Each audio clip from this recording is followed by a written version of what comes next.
Today is 10th September 2024, and we have more decisive, in fact, clarifying news about the situation in Ukraine. But we are also seeing a major attempt by the Western powers to try to get some kind of negotiation process underway involving Ukraine. I say all of this because we're seeing more and more signs now of increasingly frenetic diplomatic activity as the situation on the Ukrainian front lines continues to deteriorate and as Ukraine's overall situation continues to deteriorate as well. So, what is happening? First of all, we have a report that the British Foreign Secretary, David Lammy, and the US Secretary of State, Tony Blinken, are flying to Kiev together. Most unusual, some are explaining this as part of a decision and an attempt at a joint announcement that the United States and Britain are authorizing the use of long-range missiles in strikes deep inside Russia. That is not impossible, though, of course, the Pentagon has made clear its deep unhappiness and skepticism about that idea, as confirmed by the US Defense Secretary Lloyd Austin only last week. So that is one possibility. It seems to me more likely, even if such an announcement is indeed made, that the United States and Britain are also going to press or try to press President Zelensky to start modifying his Zelensky peace formula in order to try to push for negotiations with the Russians. And in fact, Zelensky himself is now coming up with statements that he wants to see the war end this autumn, that he's provided no explanation as to how exactly he expects the war to be ended this autumn. And we also have comments from Chancellor Scholz of Germany saying that the war must now end, negotiations must now begin to bring the war to an end. And we have had similar comments from the Italian Prime Minister Meloni. So all of these Western leaders are trying somehow to get the Ukrainians, or so it seems to me, to shift from their negotiating position, or at least to engage in some kind of move in terms of their negotiating position. It may be that this is simply a demand for a ceasefire, for some kind of stopping of the battle that's been fought in Ukraine, or something of that kind. Probably not a substantive negotiation.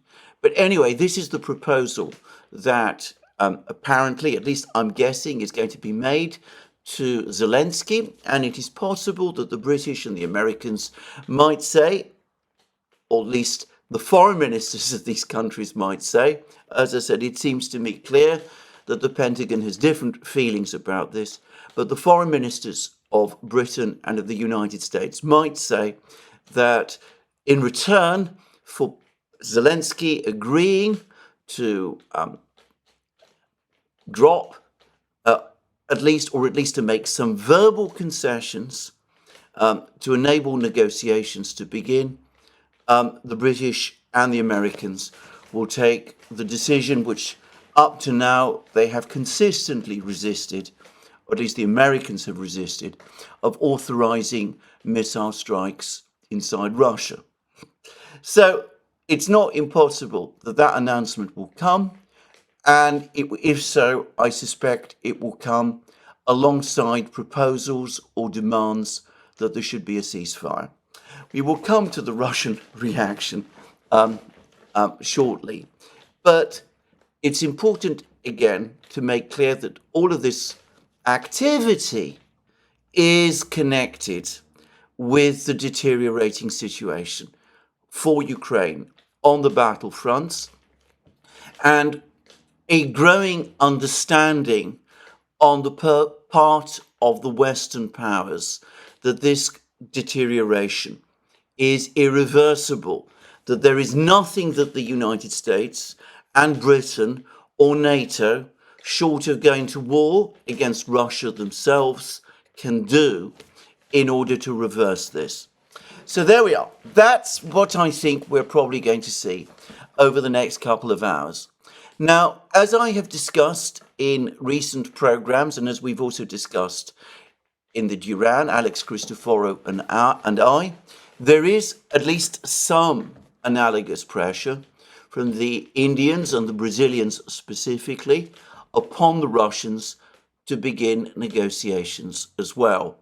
I'm going to say more about that shortly because, again, the Russians have had quite a lot to say about this also. But first, let's turn to the Ukrainians. In response to Chancellor Scholz, it seems that President Zelensky has made statements which appear to reject negotiations which in any way depart from the Zelensky peace plan formula. This is completely unsurprising, and we will come to that shortly. But I will say this, I have not seen the exact nature of Zelensky's proposals, or rather comments, and it may be that when we study those comments more closely, it might be that he's prepared to move in some way further from that position than I'm aware of. But anyway, what I have read publicly in third-party places is that Zelensky appears to be digging in. He's refusing to depart in any way from his peace formula, and though he talks about needing to end the war this autumn, his plan still seems to be very much connected with deep missile strikes inside Russia, some kind of plan, perhaps, to frighten the Russian people, to demoralize them, and to get the situation in Russia to change politically so as to bring the war to an end in that sort of way. Anyway, that's the Ukrainian side. Now, the Russian side, the Russian view about how the war ends has been discussed in detail by two Russian officials. The first is the Russian head of the head of Russia's Security Council, the secretary of Russia's Security Council, who is, of course, the former defense minister, Sergei Shoigu. Now, I don't have a complete account of what Shoigu has said. There have been reports about this, which have appeared in the Western media, including Reuters, but his comments appear to have been made in an interview with Rossiya 24 television station, and TASS has reported them, but done so only very briefly. Anyway, this is what TASS says that Shoigu said to Rossiya 24 television station. Moscow will not negotiate with Kiev until Ukrainian troops are thrown out of Russia. And by Russia, that refers specifically to Kursk region. He described Ukraine's aspiration to carry out atomic terror against the Kursk nuclear power plant as the height of terrorism. Now, that is what TASS reports Shoigu is saying, at least the only report about this conversation that I've seen in TASS. There have been, as I said, reports about this conversation in sections of the Western media, but they don't go beyond basically what TASS says. But in Russian telegram channels and elsewhere in Russian media, it seems that Shoigu went a lot further.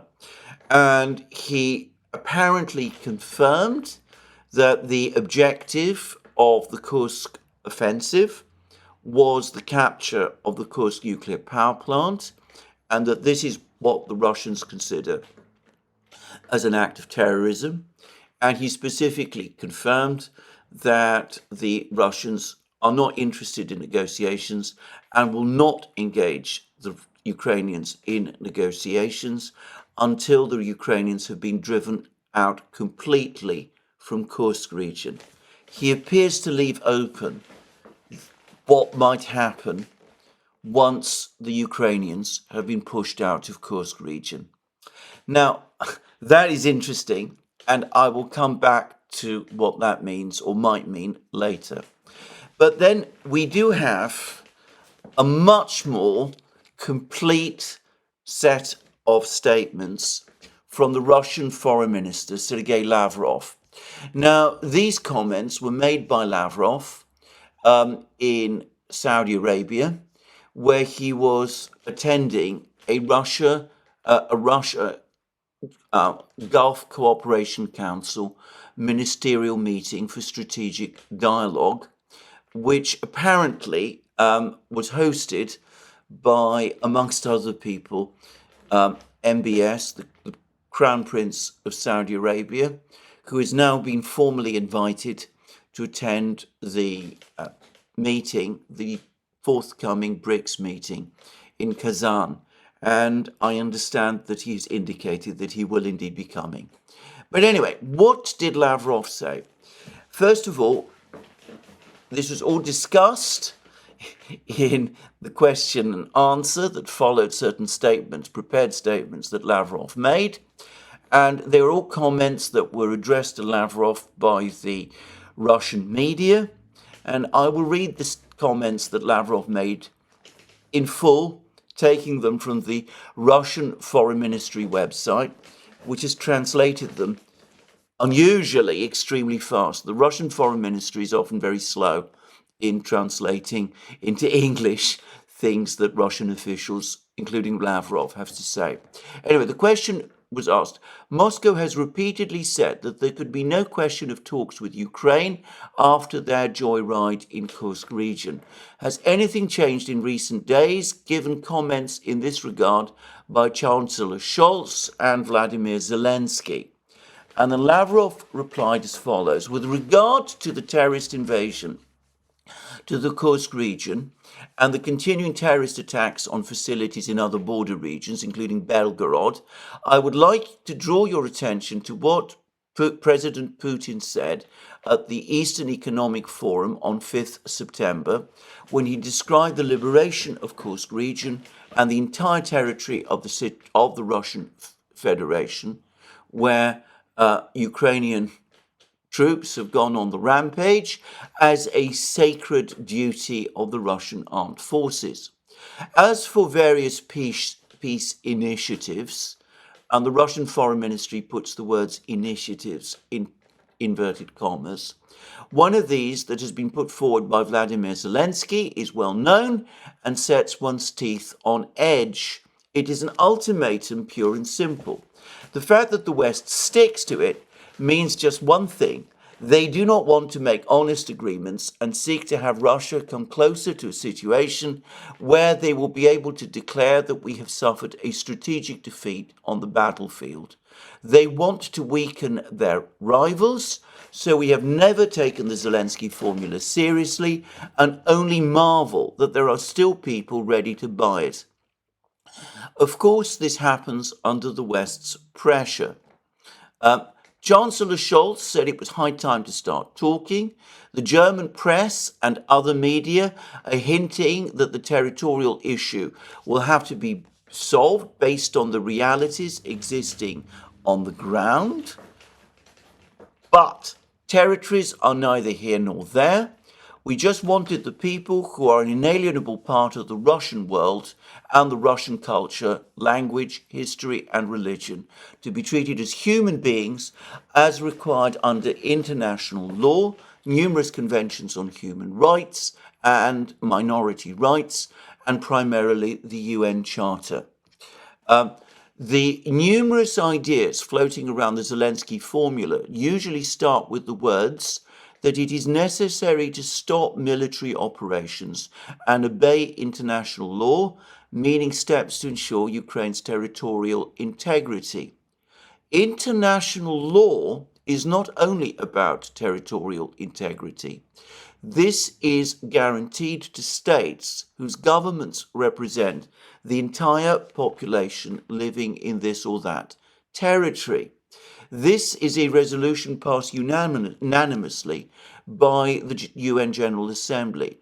There is no need to argue that the regime in Kiev represents no one in eastern Ukraine, Novorossiya and Crimea after the 2014 coup.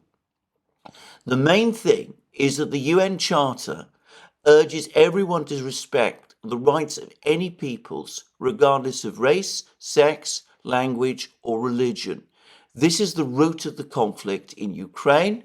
The rights of people adhering to Russian culture have been wiped out after the coup. Currently, the Russian language is outlawed in all spheres, including education, media, art, culture, and even everyday life. In addition, the Ukrainian parliament has approved a bill, and Zelensky has signed it into law, which actually bans the Ukrainian Orthodox Church. Let me stress that none of the initiatives, including those put forward out of best intentions by our good friends and partners, address the rights of Russian speakers in the areas that Zelensky regards as his own. Today, I discuss this topic with my counterparts from Brazil and India because they display a certain concerned approach, one that we understand, to facilitating a crisis resolution. I drew their attention to the fact that this was the key problem. People were branded as terrorists solely because they refused to accept the coup and obey the coup makers, who declared right away that their goal was to wipe out all things Russian and banish Russians from Crimea and other things. We are urging our colleagues to focus on this. We discussed this with our Chinese friends too. No success will be achieved until we get to the root of the problem. In this context, we appreciate the global security initiative announced by President Xi Jinping, which says that it is necessary to start analyzing any conflict from its prime causes. This refers fully to the Ukraine crisis. The prime causes will go for good if they are laid bare and condemned. And then Lavrov expressed some skepticism about suggestions that Saudi Arabia might eventually become a venue for negotiations between Russia and Ukraine. Now, a number of important points must be made about these comments of Lavrov. The first is that this confirms that the Russians have indeed been coming under pressure, and it confirms also where the pressure has been coming from. I said in my program yesterday that I doubted that it was coming from China. It seemed to me much more likely that it was coming from Brazil and India. And here we see Lavrov confirm as much. We see that the Indians and the Brazilians have been bringing up the topic of Ukrainian territorial integrity. In other words, that they're uncomfortable with Russian control of territories that after 1991 had passed to Ukrainian control. They have presumably made proposals for how Russian security interests need to be addressed.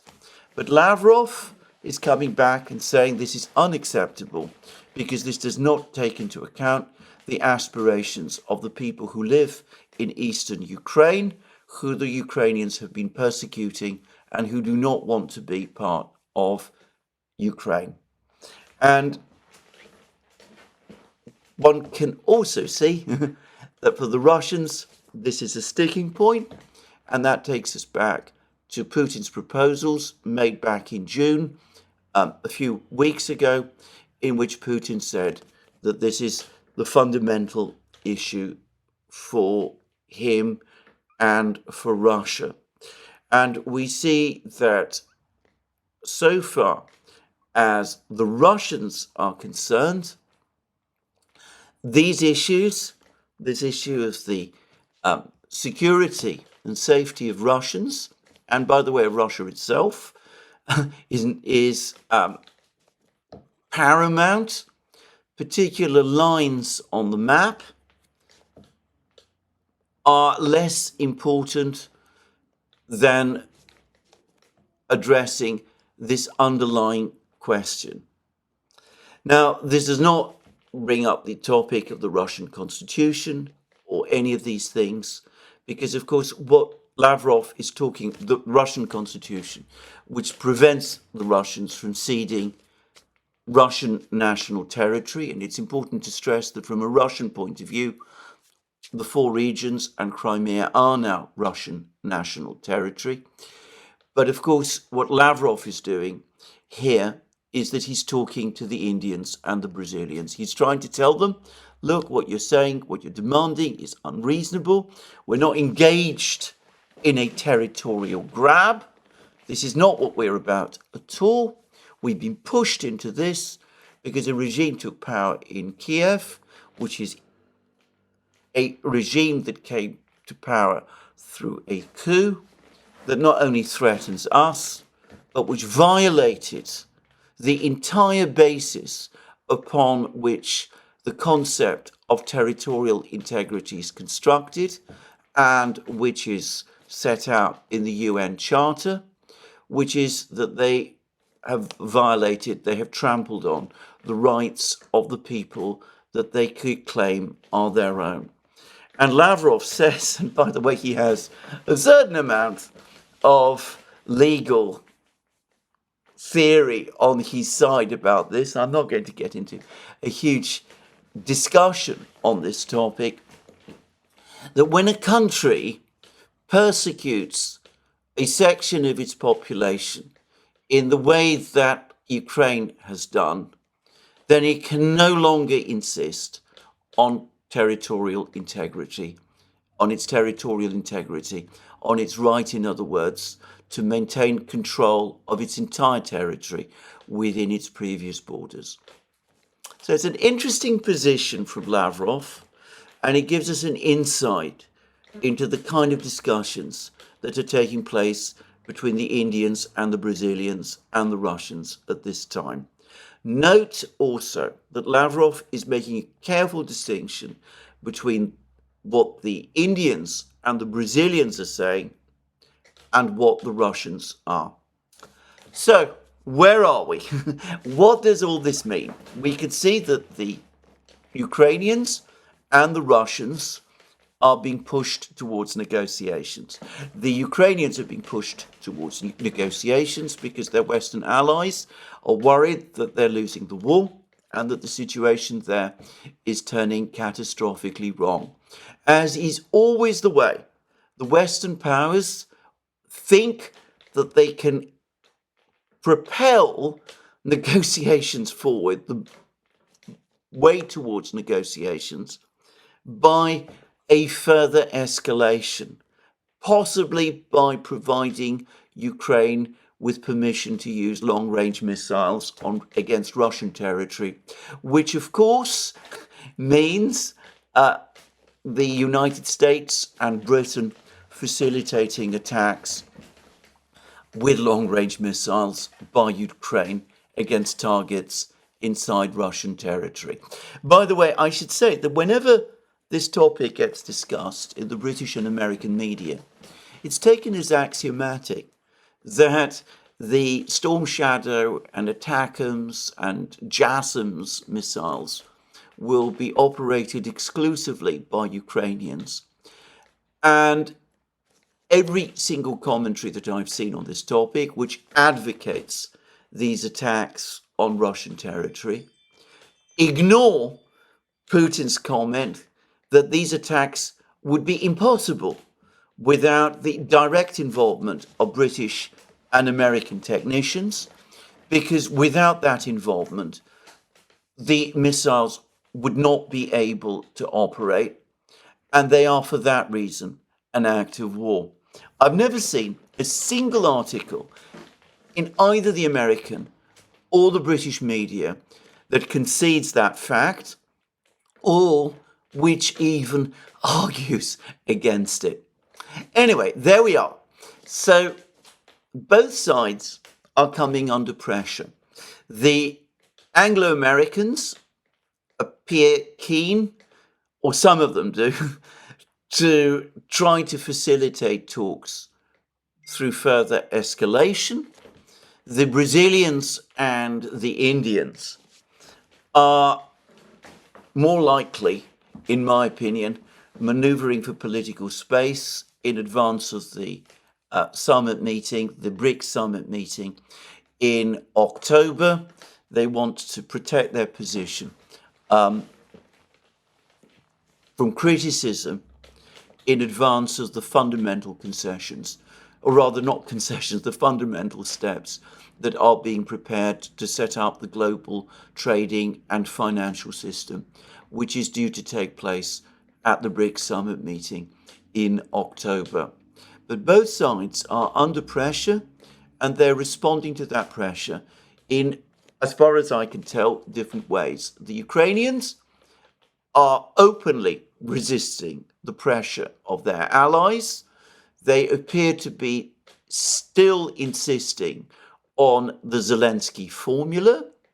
The Russians, by contrast, are trying to educate their allies and friends in the roots into the real issues in the conflict.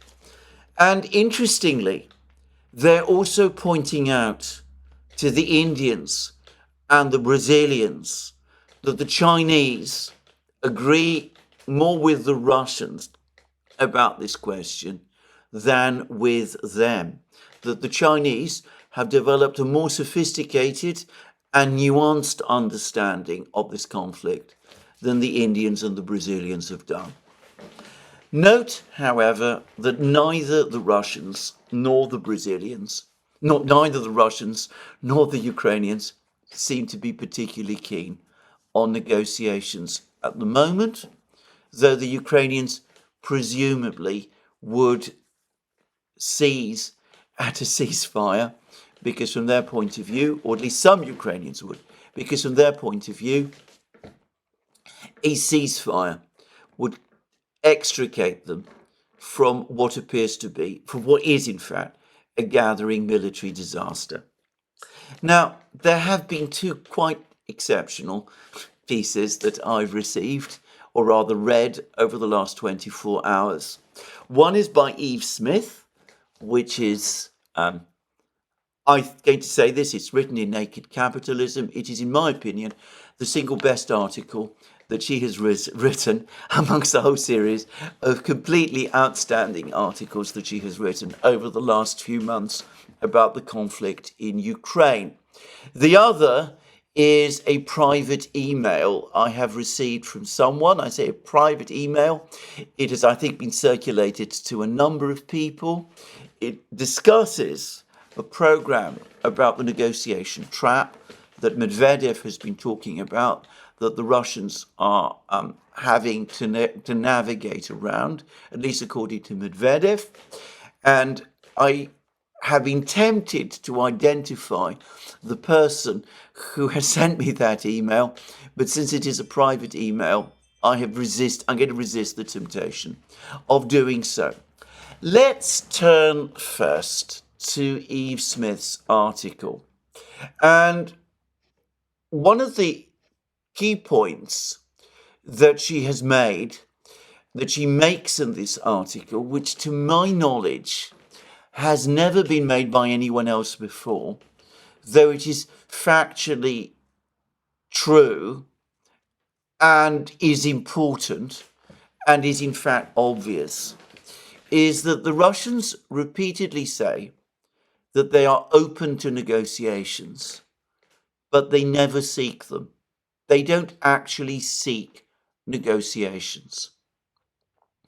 And this is true. Now, it's important to contrast this attitude of the Russians from the attitude they had at the outset of the conflict. On the very day that the special military operation began, which was 24th of February 2022, a senior Russian official, Dmitry Kozak, telephoned the government in Ukraine. Now, I remember reading an account of this call in the British media I think it was in the autumn of 2022. It was the first account of this call I had ever read.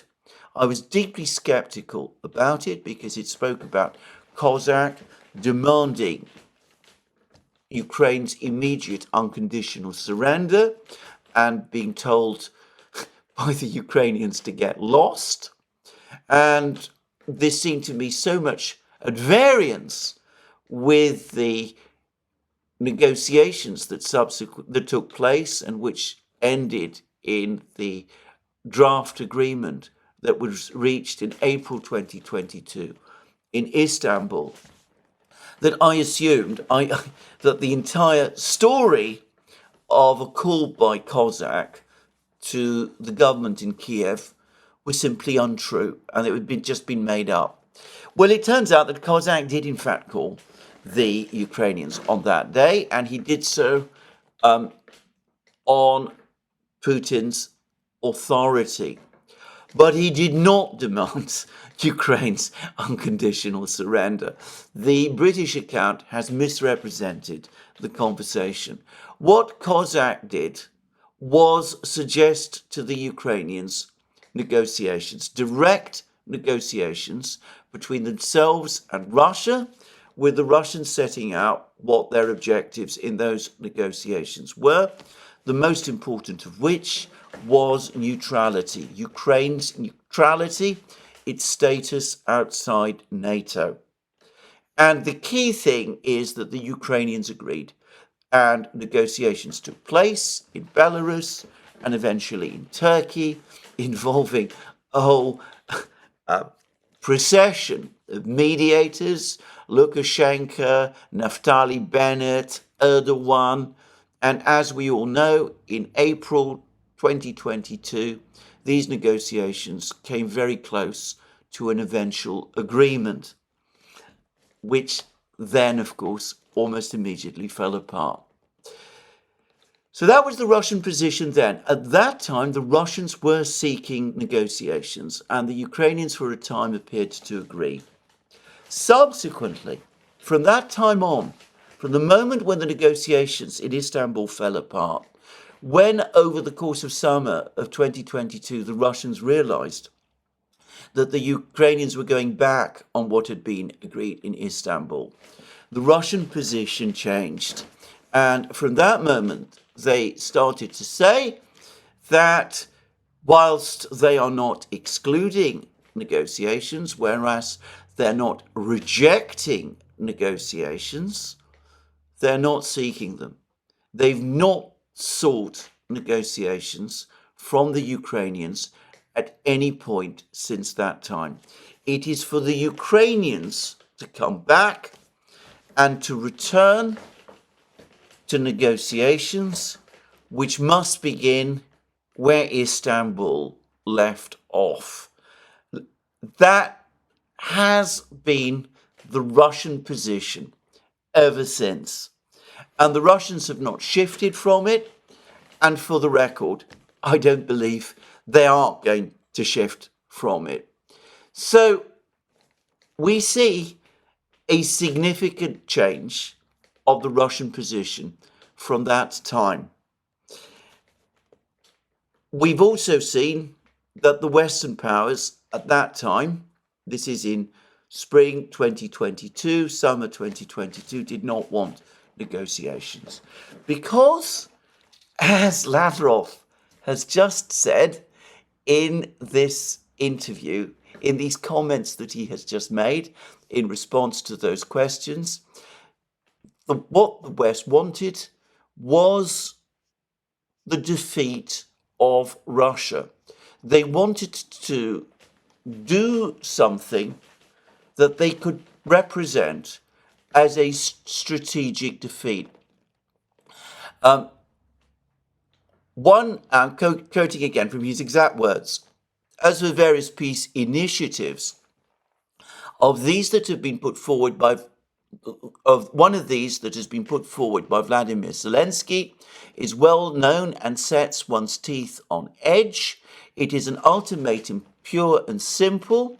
The fact that the West sticks to it means just one thing: They do not want to make honest agreements and seek to have Russia come closer to a situation where they will be able to declare that we have suffered a strategic defeat on the battlefield. They want to weaken their rivals. So we have never taken the Zelensky formula seriously and only marvel that there are still people ready to buy it. The last words, again, look to me like a reference to the Indians and the Brazilians. Of course, this happens under the West's pressure. So again, what Lavrov is saying is that the objective of the Western powers was to inflict a strategic defeat upon Russia. And for them, for the Western powers, that remains their objective. They want a peace that they can sell as a strategic defeat of Russia. And by the way, he is right. I well remember, before the war even began, the British Prime Minister Boris Johnson standing up in the House of Commons and saying that Russia must lose and be seen to lose. So,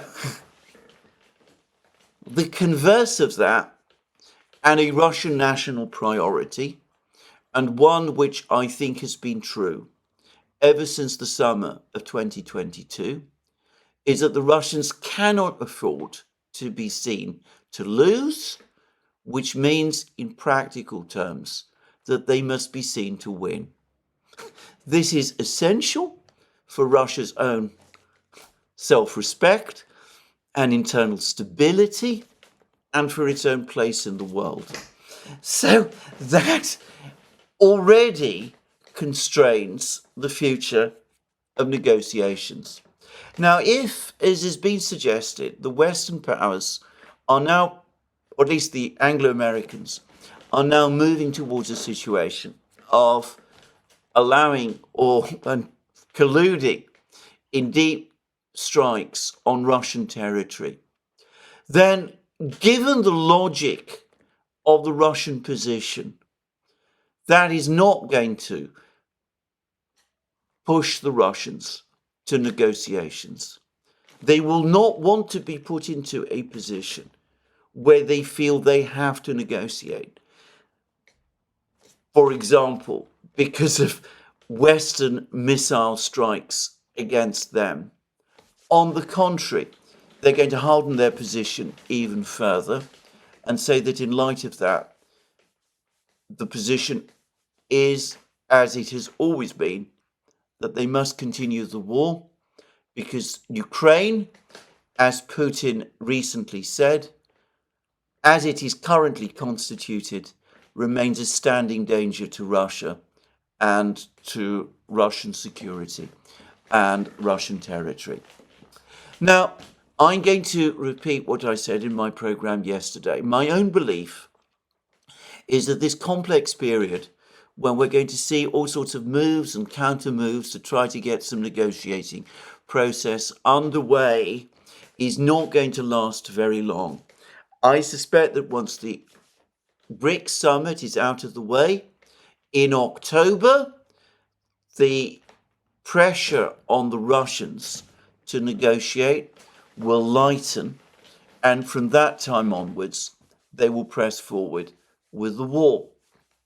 As for Ukraine, Ukraine is not, in my opinion, interested ultimately in a negotiated solution to the war. I think they would have difficulty accepting any solution that concedes any territory to Russia at all. And this is where I come back to that particular email that I received privately. The point made in that email is that negotiations which lead to Ukrainian territorial concessions would be a trap for Ukraine, even more than for Russia, because it would be seen by many people in Ukraine as a betrayal of the cause.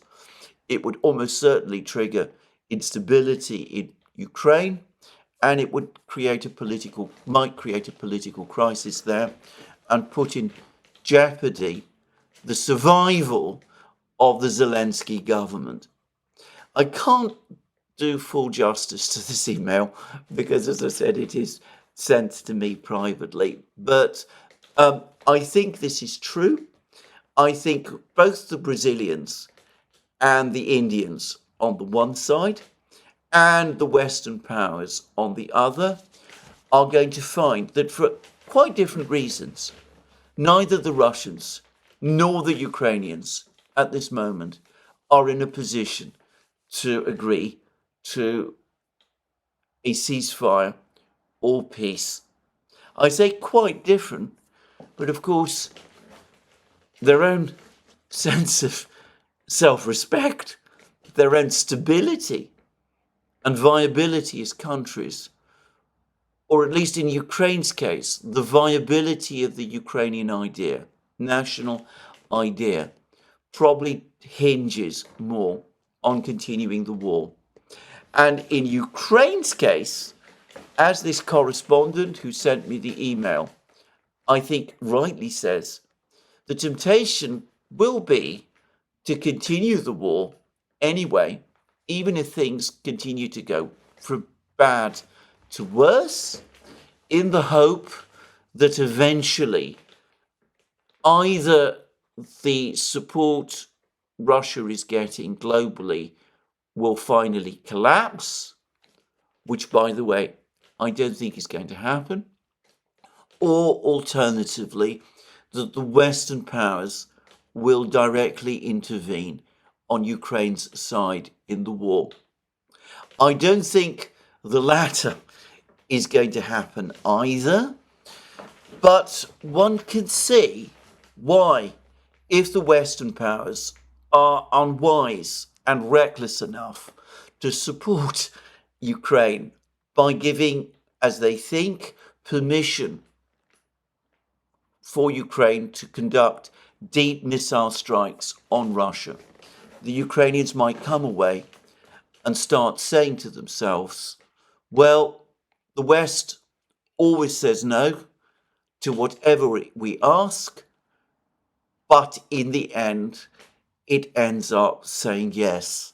And if we just go on fighting long enough, or if we just make our demands big enough, if Western prestige is shown to be sufficiently at stake in this war, then the Western powers will feel that they have no option than to put aside all doubts and all opposition within their societies and try to come to our rescue in exactly the way that they always say they're going to rule out.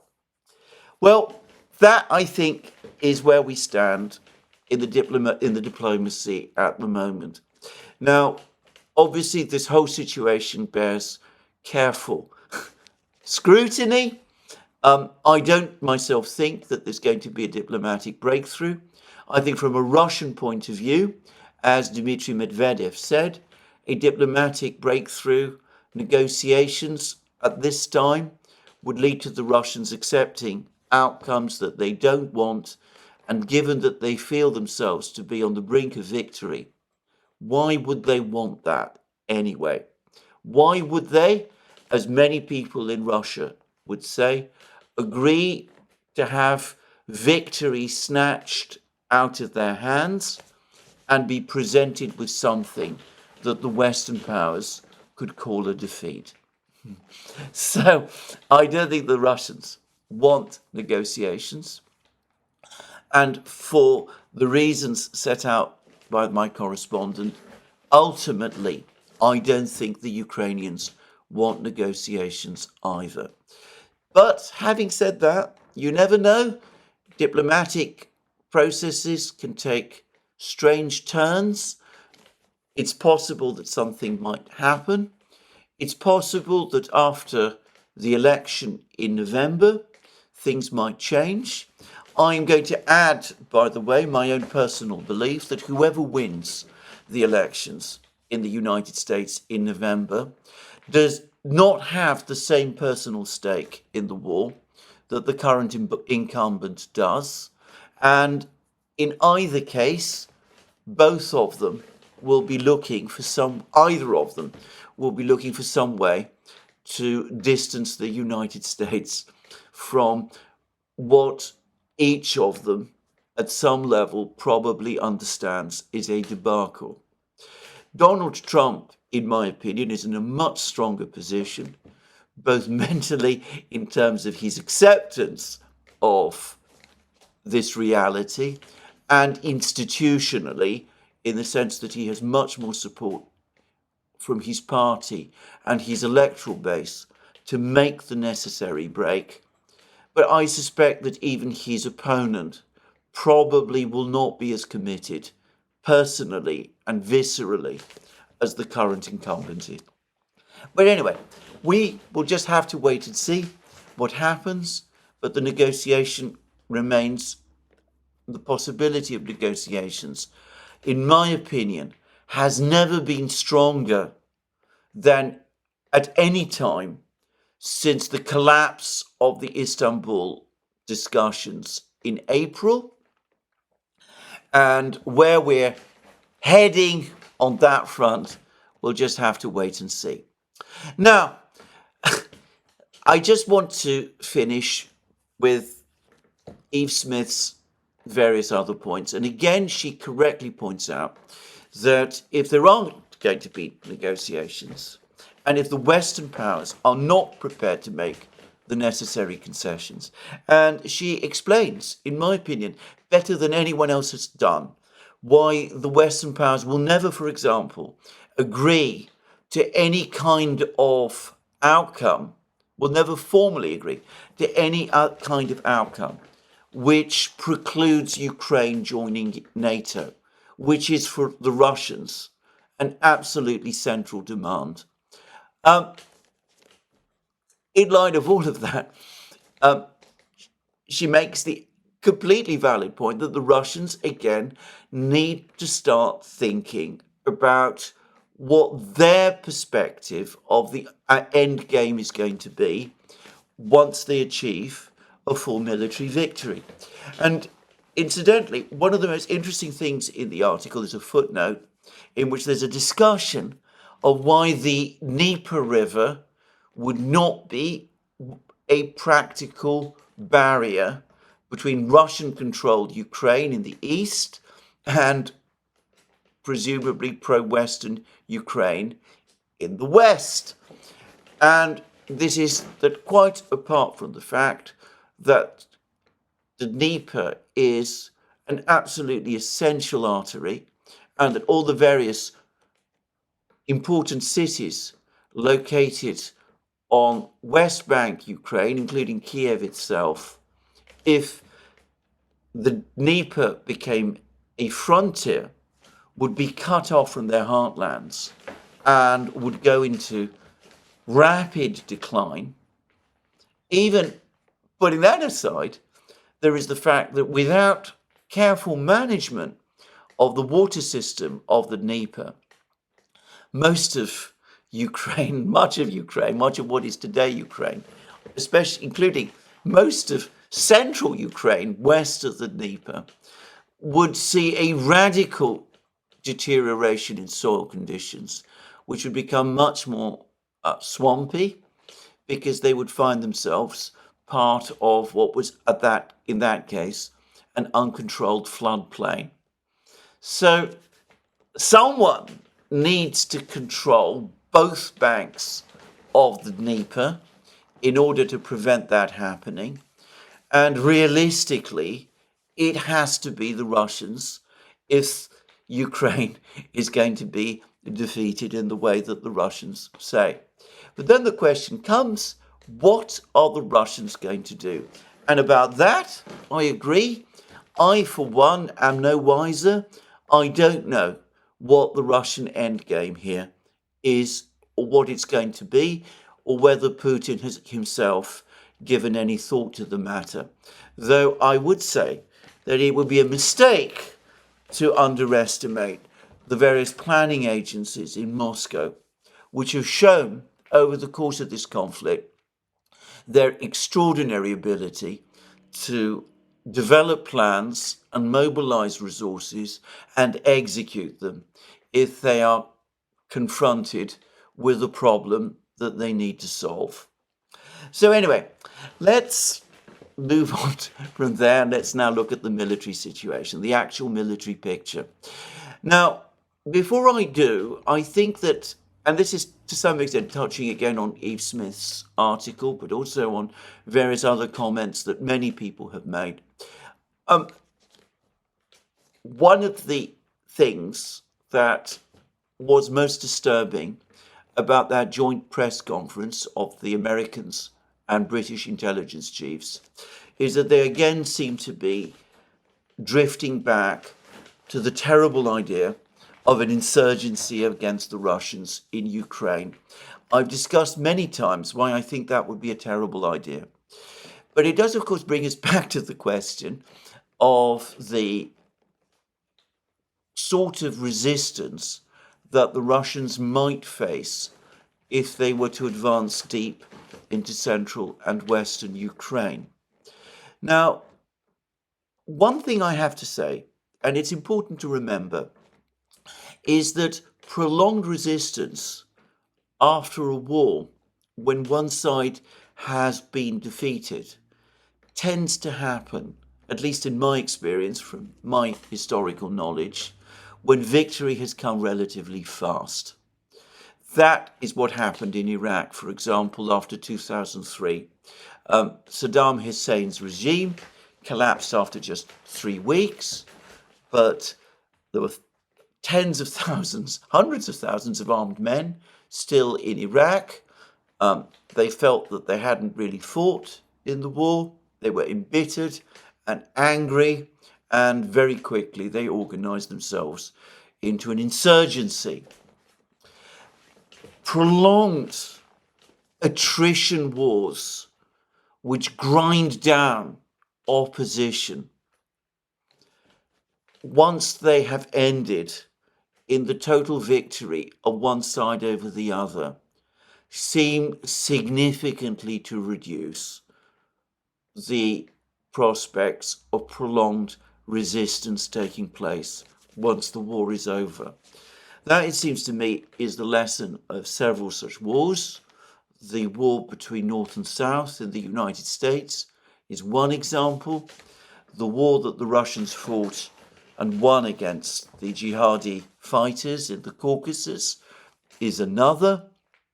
One could argue that the Second World War is the same. There was lots of speculation just before the war ended about German resistance continuing after war's end.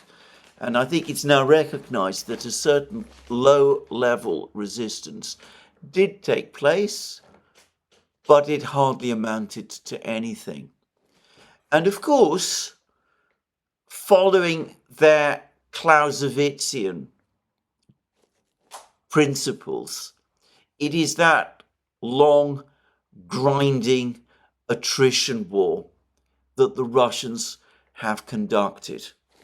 Whether that will be sufficient once the war is won to prevent an active resistance movement developing in western and central Ukraine is another matter.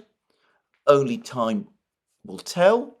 But I think it is a possibility that people might want to consider whether an exhausted and demoralized population with many of the men killed or wounded, whether they are going to be in any real condition to keep on fighting. And as to that, by the way, we've had a long article in CNN which talks about the degree of demoralization that now exists in the Ukrainian army. And it says that outgunned, the title reads, outgunned and outnumbered, Ukraine's military is struggling with low morale and desertion. And then there's many accounts of this, and they say that 2.5 years of Russia's grinding offensive have decimated many Ukrainian units. Reinforcements are few and far between, leaving some soldiers exhausted and demoralized. The situation is particularly dire among infantry units near Pokrovsk and elsewhere on the Eastern Front, where Ukraine is struggling to stop Russia's creeping advances. CNN spoke to 6 commanders and officers who are or were until recently fighting or supervising units in the area. All 6 said desertion and insubordination are becoming a widespread problem, especially among newly recruited soldiers. And we have one officer, an officer who's just identifies as Dima, and said that amongst the demoralized soldiers, they go to their positions once, and if they survive, they never return.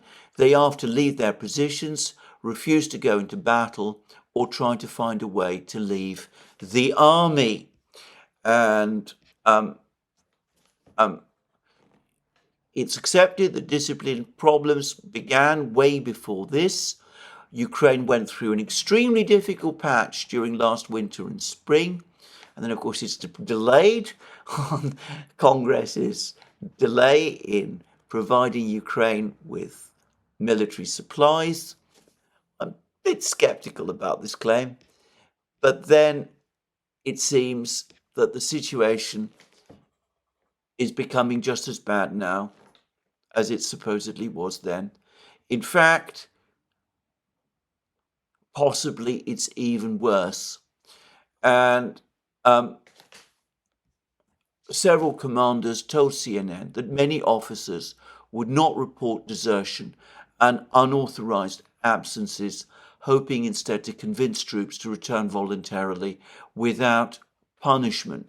The approach became so common that Ukraine changed the law to decriminalize desertion and absence without leave if committed for the first time.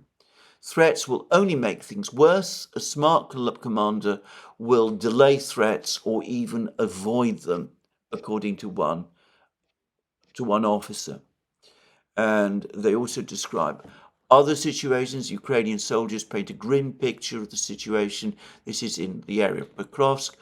Kiev's forces are clearly outnumbered and outgunned, with some commanders estimating there are 10 Russian soldiers for each Ukrainian.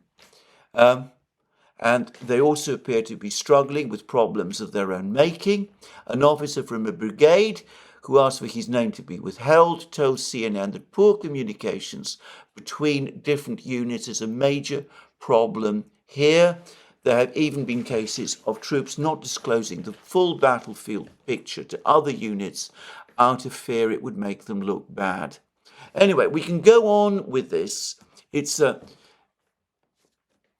remarkably insightful and honest article of the very few that we get in the media in the West about the true condition of the Ukrainian army. And I have to say, an army that is in this kind of condition, can it really, once it's been finally defeated, can one really expect that these exhausted, demoralized, cynical and embittered soldiers who fought in it, many of whom, of course, have also been wounded, that they're really going to organize and form the kind of resistance movement that the Anglo-American intelligence agencies appear to want to organize? Well, only time can answer that question, if, of course, and that's of course assuming that the Russians do advance into central and western Ukraine, about which for the moment we don't know. Anyway, let's now turn to the situation on the battlefront. So the first thing to say is that there are lots of speculations now that the Russians, perhaps in anticipation of an Anglo-American decision to allow deep strikes into Russia, are systematically hunting the various Western technicians and operators that operate helping the Ukrainians conduct the war. And this is very, very speculative. We don't have a huge amount of information about this, but it does seem that Russian missile strikes are increasingly targeting facilities where rumor places Western advisors or technicians. And there are reports which an Iranian MP appears to have confirmed that the Russians have persuaded the Iranians to supply them with around 200 ballistic missiles to supplement their own. Shoigu, by the way, is saying that the Russians and the Iranians are in the process of agreeing a major defense agreement. So we'll see what that amounts to. It's unnerved Israel, by the way. The Israelis have recently sent a delegation to Moscow to talk to the Russians. Supposedly, it is intended to try to get Russian help to get hostages in Gaza released. I myself think it is much more likely that the Israelis are worried about Russian weapons deliveries to Iran and are wanting to discuss with the Russians what that means.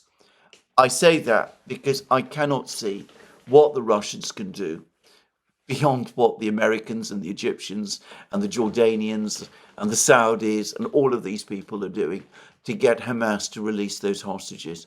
So that's just saying. But anyway, there are these rumors, these reports that the Russians are importing 200 missiles from Iran. They're supposed to be arriving in Russia in around a month's time.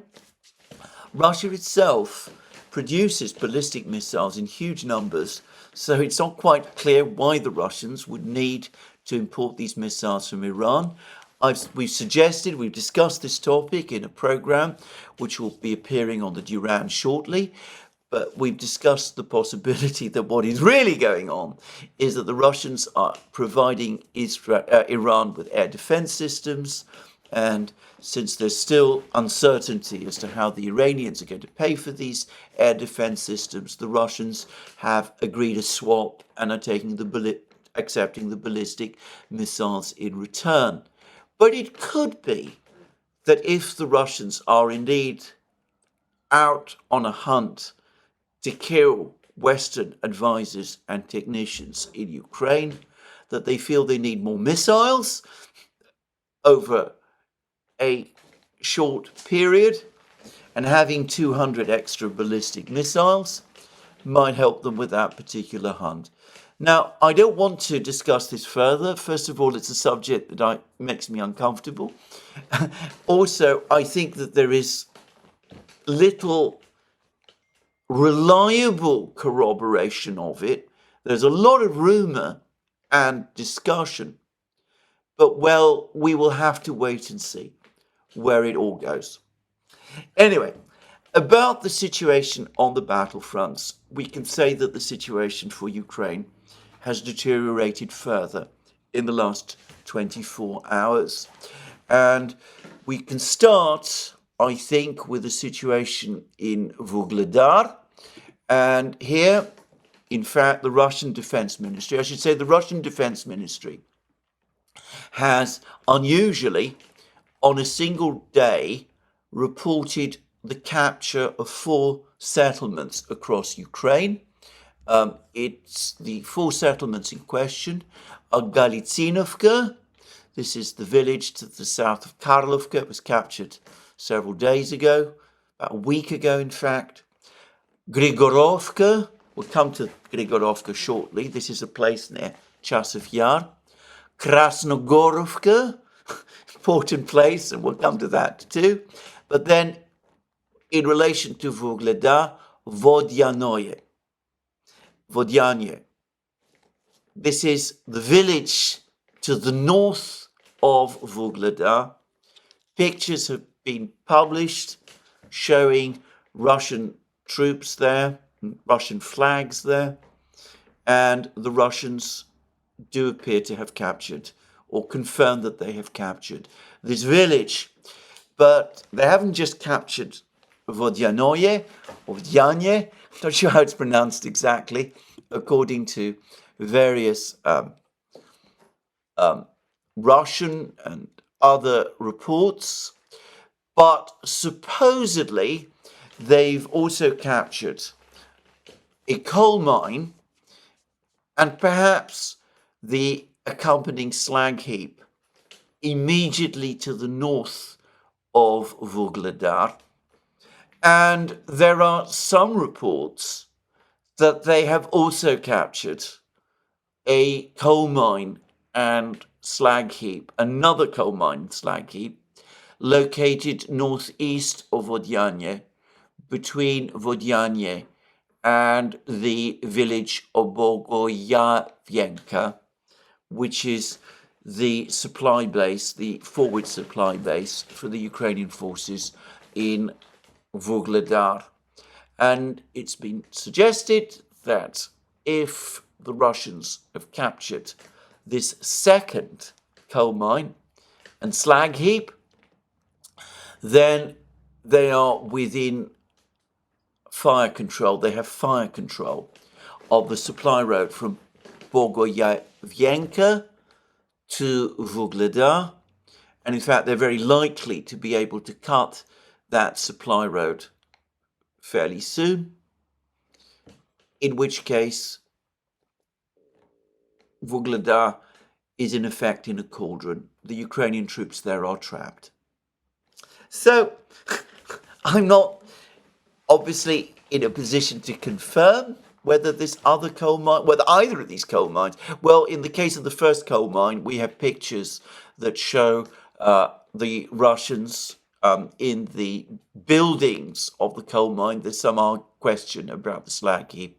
About the other coal mine, the one between Vodyanye and Bogoyavienka, I'm not so sure. Perhaps people are running ahead of themselves, as they often do, or perhaps they're confusing one coal mine with another coal mine, and they're taking the reports of the capture of the one coal mine near Vuhledar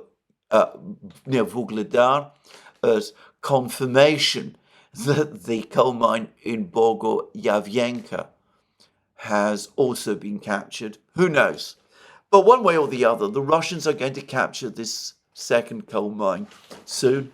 It is only a matter of time, a question of time. We are in the last days of Vuhledar. I think this is something that we need to acknowledge, or at least certainly Ukrainians themselves need to acknowledge.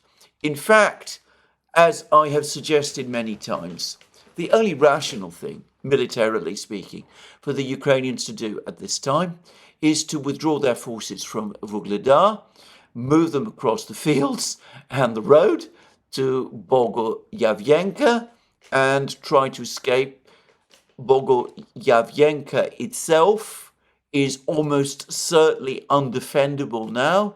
They should evacuate all the way to Kurachovo in the north, and perhaps leave Kurachovo before long as well, and consolidate maybe around Pokrovsk and the places around it. That would seem to me to be the logical and rational thing to do. But of course, it's not what the Ukrainians ever do.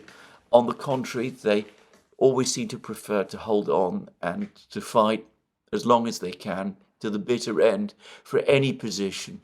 And Vuhledar has been built up, has been mythologized to such an extent, both on the Ukrainian and the Russian side, that it's quite plausible that the Ukrainians will find it impossible simply to abandon it. But anyway, there we are.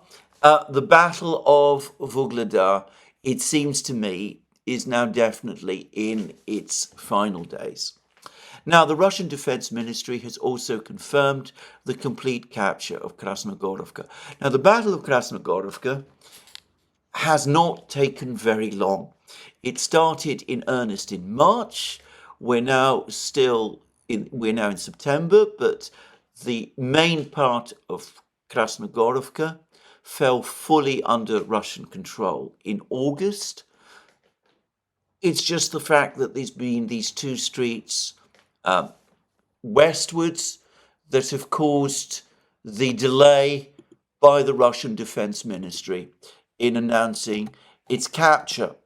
And we now have positive, conclusive proof that the Russians are indeed in occupation of these two streets, because a picture has appeared of a Russian soldier on a motorcycle driving his motorcycle to the very edge of the westernmost of these streets and raising the Russian flag.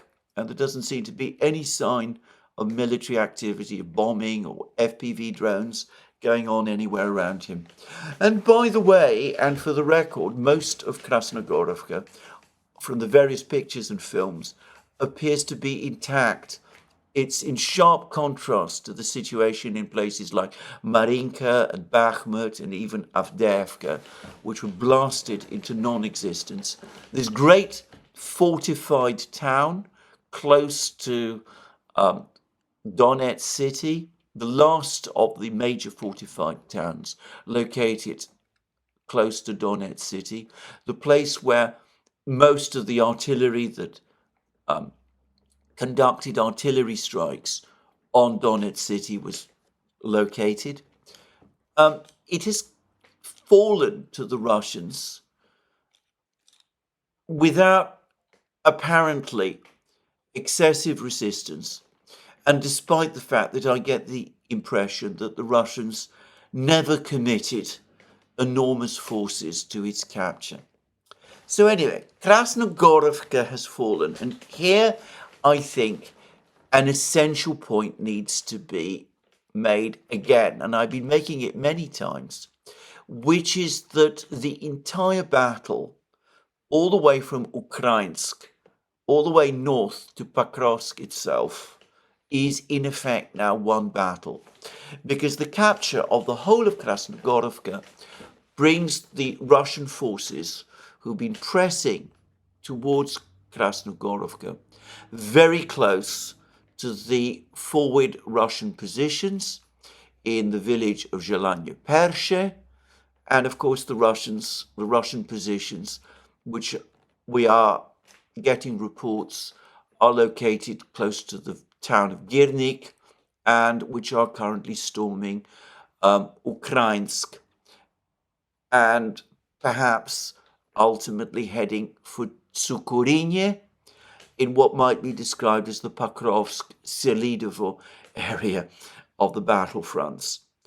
And if there are still Ukrainian troops located in the fields west of Novolskoye and south of Karlovka, Netailovo and Pervomaisky and east of Zelanye Pershe, well, it seems to me that with Krasnogorovka now having fallen, those Ukrainian troops now absolutely are in a cauldron. It's impossible for me to see how they can safely withdraw. There are reports that the Russians have now entered the fields and are clearing them. For the record, I doubt there are many Ukrainian troops there. I suspect there were fortifications and positions, and plausibly the Ukrainians had their artillery shelling Donetsk located there. But I think that the Ukrainians will probably have pulled out. And anyway, this large area of territory, it's quite a significant area of territory, is very quickly now going to fall under Russian control. And that is going to stabilize and shorten the Russian front lines. And it means that the Russians are now in a very strong position, bringing together two groups of forces to press their advance towards Ukrainsk, Girnik, Tsukurinye, other places like Kurakovo, and ultimately Selidovo itself, a little further to the north. Now, there's been more reports today about what's going on in Selidovo. These reports appear to confirm that the Ukrainian counterattack has run out of steam. The Russians seem to be back in eastern Selidovo, which would suggest that they've pushed the Ukrainians back from Mikhailovka. Apparently there's been geolocations showing Russian troops again in eastern Selidovo. That strongly suggests to me, by the way, that the Russians do control the slag heap north of Selidovo, though there are still no pictures of this. We are looking at another encounter battle. And as I've discussed many times, these encounter battles are complicated and dynamic and not very easy to understand. Anyway, that's Selidovo. Further north still, we continue to get reports that the Russians are pushing forward from Novogrodivka, which now there's no doubt that they've captured, towards these other villages of Lisivka and ultimately Dacia, closing one of the main road from Pokrovsk, in fact freeing up that road, freeing up the next part of that road, the main road from Donetsk to Pokrovsk, which I anticipate, as I said, will become the main Russian supply road ahead of the battle for Pokrovsk. So, I'm not going to discuss the situation around Pokrovsk in more detail. We've seen that the Ukrainians are saying that they're outnumbered 10-1 in the Pokrovsk area. That's probably an overstatement. There's no doubt that the Russians have overwhelming artillery and drone superiority in the Pokrovsk area, but there are clearly Ukrainian defenders there. And as well as the capture of Pokrovsk itself, which indisputably remains the main Russian objective, the Russian objective, consistent with their Clausewitzian style attrition war, continues to be the destruction of the entire Ukrainian army in this area. And with every day that this battle continues, with every day that the Ukrainians get caught in this densening web that the Russians are constructing around the various settlements that are located here, that moment when Ukrainian resistance in this area finally breaks down is gradually drawing closer. Now, lots of things are happening in other places. In Torets, there continues to be huge dispute and argument about what the situation is in New York. The Russians now say that they are in full control of the phenol plant in northern New York. They published a photo of a Russian flag on a building, which they said was in the phenol plant. The Ukrainians saying that this is a fake, that the building lies immediately to the south of the phenol plant. I'm not going to waste time trying to arbitrate who's telling the truth about this. All I will say is that the more important position, which is the prison, has fallen, and the Russians continue their advance in northeastern Donetsk and are now close to the center of the town. In Chasiv Yar, the Russians, according to the Russian Defense Ministry, have now captured the village of Grigorievka. This is to the north of Kalinovo. It's on the east side of the aqueduct, but its capture brings the Russians close now to, much closer to Kramatorsk itself. Conceivably, the Russians will soon be in a position to start shelling Kramatorsk from positions that they're probably now gradually establishing in the area immediately east of the aqueduct. I think they would have to cross the aqueduct and move westwards, but they're now in a position to advance towards Kramatorsk from the northern positions of Chasiv Yar. About what is going on in Chasiv Yar, we've had fewer reports, we've had no reports actually, over the last 24 hours, Chasiv Yar itself, but I repeat again my own belief that the Russians are wrapping up the battle for the central area of Chasiv Yar, and plausibly they're also preparing to attack Chasiv Yar, the industrial area of Chasiv Yar, and the residential area of Chasiv Yar from the north as well. Anyway, we'll see. And as for Kursk region, well, there was a fascinating, outstanding article actually in the National Interest, talking again about the folly from the Ukrainian point of view of the battle for Kursk, for the Ukrainian offensive in Kursk.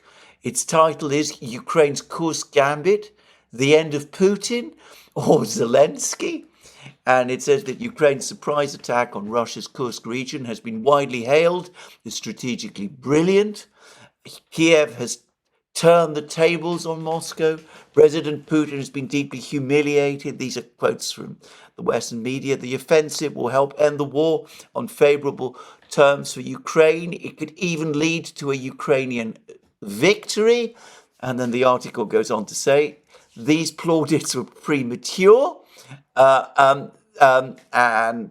it is contrary to all of the intentions that the Ukrainians have. It has barely dented Putin's strong public support, while spurring Moscow not to slow but speed up its pace of attacks across the critical Donetsk front. Like a tiring prize fighter facing a stronger adversary, Zelensky lowered his defenses to try a knockout punch. Momentarily dazed, Putin shook off that punch and is now pummeling his staggering rival. And the article is, in fact, actually has some rather waspish things to say about a lot of the way in which the West has conducted its perceptions of the war. It's deeply unimpressed, for example, by Zelensky's handling of the war. It talks about the disastrous offensive of 2023, the disastrous Krinky operation, when the Ukrainians sent a brigade of Marines to try and establish a bridgehead on the Russian-controlled east bank of the Dnieper. I've discussed this in many programs. What an utterly misconceived and disastrous operation that was. It compares, by the way, the Kursk operation with the Krinky operation as a similar exercise in complete futility. It talks about Zelensky prioritizing operations to demonstrate that Ukraine is still on the attack, missile strikes on Crimea being one, and this shaky operation in Krinky, even if all of this was uncoordinated and made little strategic sense. It talks about the Russians having enormous reserves and how operations in places like Krinky or Kursk are never realistically going to throw them off balance. And it talks about chess. It says perhaps it takes a devotee of chess, not poker, to remember that an adversary, this is Putin, can decline your gambit and choose to play to his own strengths, which is what the Russians have done in Ukraine. If the Kursk operation becomes a costly operation, while Ukraine's depleted Donetsk defenders lose more key cities, it may be Zelensky's third strike, and already there is deep unpopularity of him in Ukraine. And it says ordinary citizens increasingly blame Zelensky and his corrupt entourage more than Ukraine itself, more than the war itself, for Ukraine's political and economic woes. his trust in him is on a steep downward trajectory since last year's failed offensive. Even Zelensky admirers warned that he would bear full responsibility if the war went badly after his public disagreements with and firing of Zaluzhny. It is difficult not to sympathize with Zelensky's desperation. I don't have any such difficulty. Just saying in parentheses. It is difficult not to sympathize with Zelensky's desperation in a war that is indeed going badly. However, at some point, cabinet reshuffles and resignations will not suffice to deflect responsibility for decisions that have made it even worse. And Robert English is a former Pentagon, the writer of this article is a former Pentagon analyst and is co-director of the Central European Studies at the University of Southern California. I am in complete agreement with every part of this article. It exactly corresponds with the facts, and going back to what Shoigu said, that the Russians will not negotiate while the Ukrainians remain in Kursk. Just take away and think of this. Look at the situation in Kursk. The Russians have the Ukrainians occupying a stretch of territory that is valueless in military and strategic terms, that makes no difference to the overall conflict. That is, in the words of Robert English, a deep and vulnerable salient of insignificant terrain. The Russians have the Ukrainians there. The Ukrainians have to continuously reinforce to protect this salient, which the Russians are able to bomb pretty much at will and pick off Ukrainian troops and units and destroy Ukrainian armor. So they're weakening Ukrainian forces there every day. But from their Russian point of view, why not just keep that going? Why not just keep this meat grinder, new meat grinder, which is costing the Russians very little, constantly underway? Because you've taken a public position, which is one that the Brazilians and the Indians probably understand, which is that you will not negotiate at all whilst the Ukrainians remain in occupation of this territory. That is what Shoigu has said. That is what Putin has said. You don't actually even want to negotiate. That is what Lavrov is basically telling us. So why not leave the Ukrainians there? Yes, you can whittle away at their forces. You can take back one village at a time. You can bomb them even more, blast the Ukrainians even further. You can talk about the liberation of Kursk region being a sacred duty for the Russian army.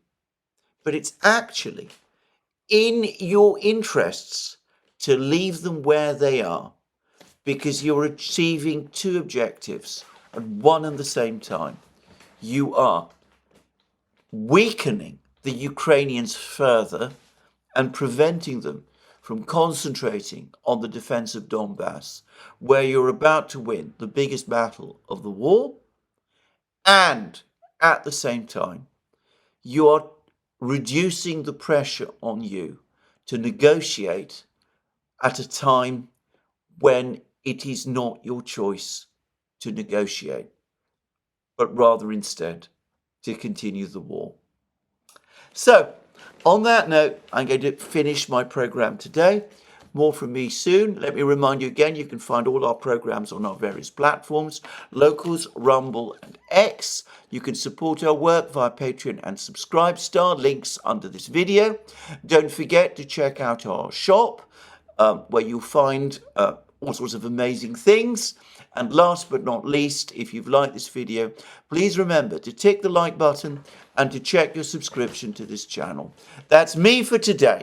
More from me soon. Have a very good day.